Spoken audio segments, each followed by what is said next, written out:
It was a warm Friday afternoon on the corner of Maple Street, just outside Bridgeport's bustling city center, where Officer Greg Matt was sitting in his patrol car, finishing the last sip of his coffee after a quick lunch break.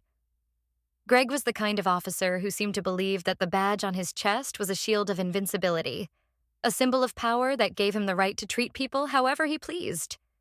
His overconfidence often pushed him into situations that tested the very boundaries of his authority, and today was no different. Across the street, a well-dressed man emerged from a cafe, wearing a dark suit and carrying himself with an air of calm confidence. His name was Marcus Harris, a man who had grown up in Bridgeport but had spent the last few years working in another city, honing his skills and building his reputation.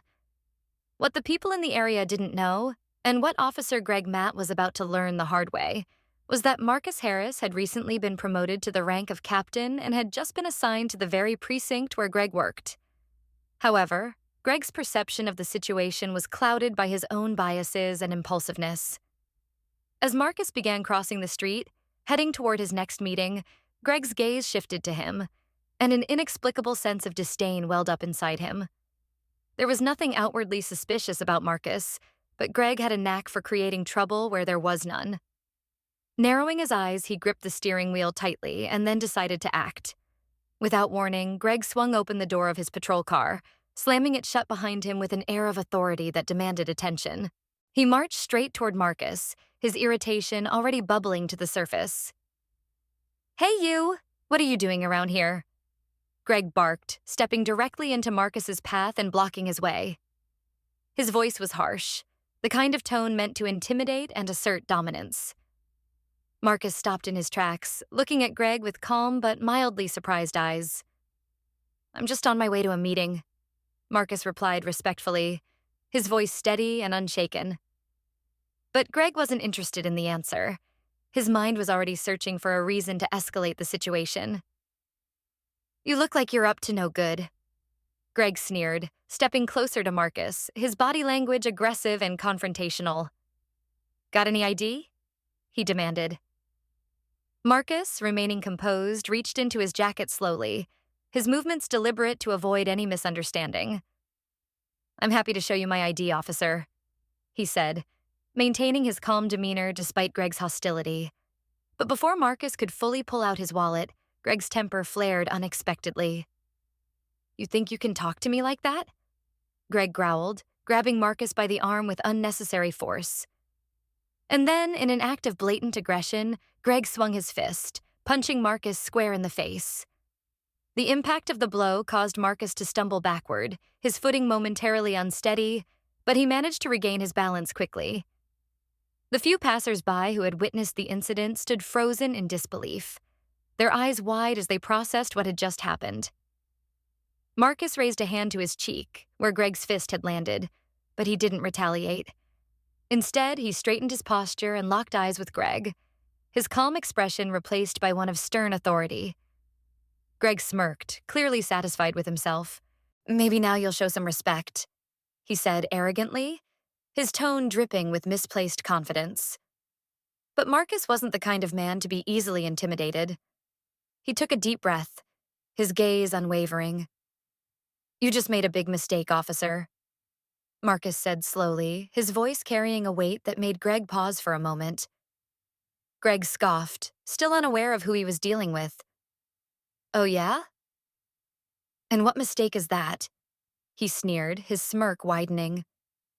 Marcus stared at him, his eyes now sharp and unyielding. "I'm Captain Marcus Harris," he said firmly, his words landing like a punch to Greg's ego. "The new captain of your precinct." For a moment, Greg froze, his face turning pale as the weight of Marcus's words sank in. "What?" he stammered, his voice shaky and uncertain. "I said I'm the new captain," Marcus repeated, his tone unwavering. "You just assaulted your superior officer, and I'm pressing charges." Greg's smug expression melted away, replaced by panic as the realization of what he had just done began to sink in. His mind raced, trying to come up with an explanation, an excuse, anything to salvage the situation, but no words came out. Marcus, however, remained calm and in control. He reached into his jacket once more, this time pulling out his official ID card and holding it up for Greg to see. "This should clear things up," Marcus said, his voice steady. "But let me make myself even clearer. You assaulted a superior officer and you will answer for it." Greg's heart sank as Marcus pulled out his phone and dialed a number. "This is Captain Harris," Marcus said into the phone. "I need a squad down at Maple and 5th. Officer Greg Matt just assaulted me. No injuries on my side, but charges will be filed. Please send someone immediately." The tension in the air was palpable as Greg stood there, his confidence completely shattered. He glanced around nervously, noticing for the first time that several bystanders had their phones out, recording the incident. The thought of this confrontation being shared online or ending up in the news sent a cold chill down his spine. Within minutes, the sound of sirens filled the air, and 2 squad cars pulled up to the scene. Among the officers who stepped out was Sergeant Parker, a seasoned veteran of the department with over 2 decades of experience. She approached Marcus with a respectful nod.